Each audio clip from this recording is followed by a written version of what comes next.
Tell me about how does a HELOC work practically? Do I put my job's direct deposit income straight into it? Do I pay my bills and my electric bill, my groceries out of it? And how does that all work? Yeah, it's really all the above, but one, we have to dissect the maze that is the HELOC world, because banks operate vastly different. You know, we have multiple business accounts. We have one with, should I name the bank? Screw it. Regions. We have one business account with Regions, actually two business accounts with Regions, and we have 4 or 5 with US Bank. And it's two totally different systems. Like for instance, I'll give an example. We get a lot of wires on the LFW and Lush Enterprises side.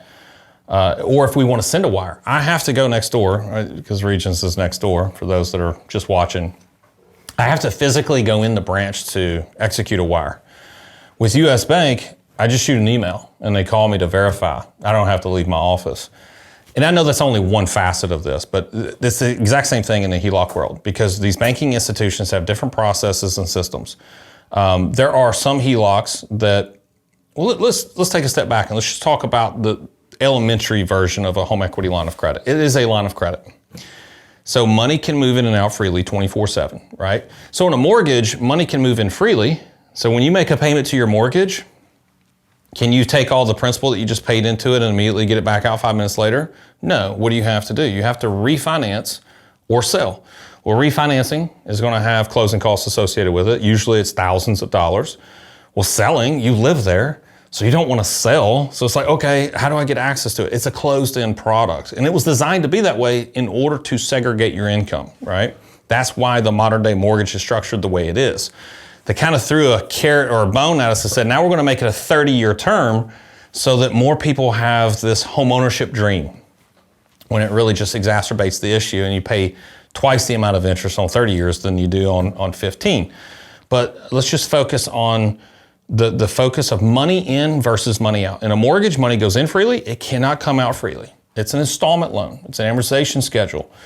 No different than a car loan. No different than an installment loan, was that me? Like a personal loan or a student loan. Starting to see some commonalities here where all these loans started to become structured a very similar way. And it's all designed to exacerbate how much interest you pay and segregate your income. It creates more core deposits for banks. Now, since we've described mortgages, let's talk about HELOCs. HELOCs, line of credit, so money can move in and out freely. Let's use an example of a credit card, because most people are not familiar with a home equity line of credit, but most people have had experience with some form of a credit card, right? Let's say you have a $10,000 limit and you have a $5,000 balance, and you wanted to paycheck park your money into a credit card. Like, all right, well, I get paid $3,000 a month, right? Well, $3,000 can go towards that credit card. So now your balance drops to $2,000. So now you're only paying interest on $2,000, not the $5,000 original balance that you had, but you still have access to the 10. So you got an $8,000 margin there, dollar margin.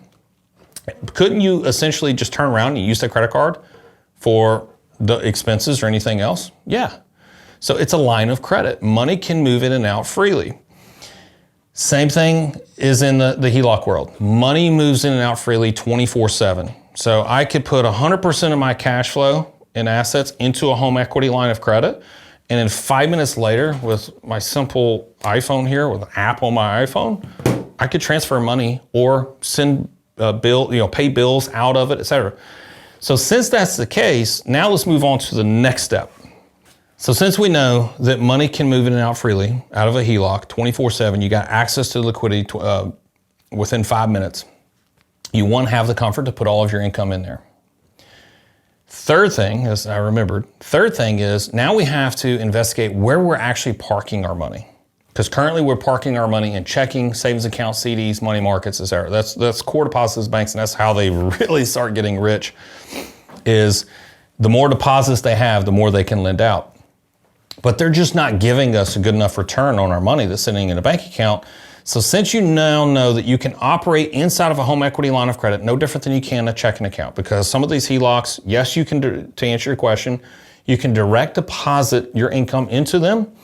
Some of them have what's called a sweep account, so you can direct deposit into a checking account and it automatically takes from your checking account and moves it over into the HELOC. So there's a couple ways to automate money going all of it into the home equity line of credit.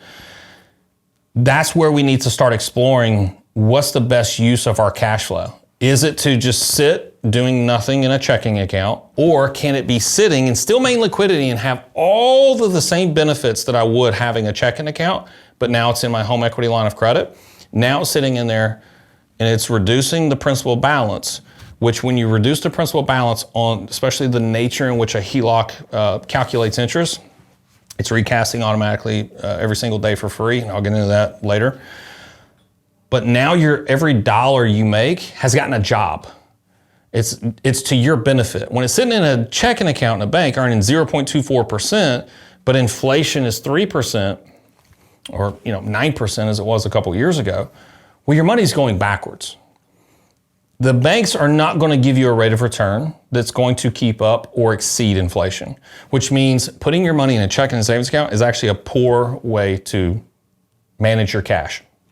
So now we've identified a third opportunity there, is it's to store it in the home equity line of credit and not necessarily abandon the bank account. I'm not saying close them, just like if you got new credit cards and did a balance transfer, you shouldn't close out the old credit cards because it can deteriorate your credit score. Same thing with this. Not that it has anything to do with credit, but don't abandon your bank account. I'm not saying close them. I'm just saying operate differently with your cash flow. So long-winded answer of what you asked, you could do all the above. It just depends on the bank that you go with. And I will gladly say, big banks, stay away from. So the big banks that we know about, so you Google, what are the biggest banks in America? Those are the ones that you stay away from. They are not consumer friendly. And this was also a topic that came up. He's like, yeah, I'm researching banks and I'm seeing like 9.5% interest. I haven't had over 5% on a HELOC ever in 10 years. Even in this high interest rate environment, I still haven't been above 5%. You gotta know where to look. In the first place you don't wanna look is the top rankings on Google, right? Because that's essentially what he was doing. He's like, HELOCs, what are the top banks? You're going to get the big banks. They already have brand recognition. Plus, if you're at the top on the first page of Google, you're spending a lot of money to get there. Because trust me, that is highly competitive in the banking world to be at the top page of Google. They're spending a lot of money. Do you think your small community banks and credit unions have that type of capital to spend at the top page of Google? Absolutely not. So they already have that brand recognition. Wells Fargo, Chase, Bank of America, US Bank, they have millions of clients. They already have internal brand recognition. So any one of those clients are like, holy crap, Michael's got a good point. Let me go research a HELOC. I might as well start with my own bank. They know that's what you're going to do. They don't need to be competitive. But your community banks and credit unions, they need your business. The big banks don't need your business. They want it. And if you're, I wouldn't say stupid enough, but uneducated enough to just go with who you bank with, then you'll get the terms and conditions of who you bank with. But if you know where to look, you can find really competitive home equity lines of credit, not just an interest rate, but also features too, where all of this can be automated for you. Even for the smaller community banks that don't have the features to automate this, there are ways to utilize different banking tools and mechanisms to automate money in and money out. So I don't think I also answered your question of how to automate money out and to pay your bills. A lot of these HELOCs have the ability to have online bill pay attached to the HELOC.